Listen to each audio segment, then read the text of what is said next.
Ilang madaling araw rin ang lumipas at hindi pa kami nagkakaroon ng pagkikita ng mga katropa ko. Kasalukuyan nga akong nakaupo sa doormat sa may working area ng tagapagpakain ko. Mga bandang 4:00 ito ng hapon.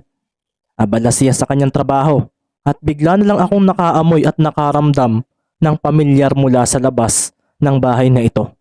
Agad akong tumayo at tumalon sa bintana. Doon na nga ako agad na lumabas mula sa siwang doon. Tama ako, ang mga katropa ko, sina Luffy, Blackie, Francisco at Domingo. Bilisan mo, may importante tayong pag-uusapan. Seryosong winika nga ni Luffy at agad na nga akong tumalon papunta sa kabilang bubungan. Agad nga kaming naghanap ng lilom dahil medyo mainit pa ang paligid ng mga oras na ito. Ano ang pag-uusapan natin? Tanong ko sa apat. May isang lihim na mensaheng ipinaikot ang pinunong pusa ng Sitio 5 para ito sa lahat ng mga pusa rito sa barangay.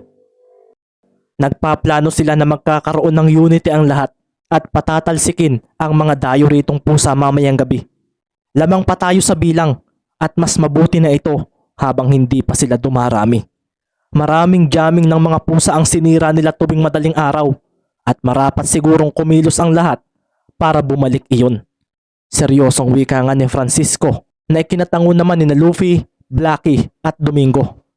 Tumango na rin ako at pagkatapos noon ay sinabi ng mga ito na mamayang 2:00 sa tulay ng Malaya. Tumango akong muli at pagkatapos noon ay nagmadali na silang nag-alisan. Ako naman ay tatalo na rin sana pabalik sa bahay. Kaso may tumawag sa akin mula sa hindi kalayuan. Si Kif.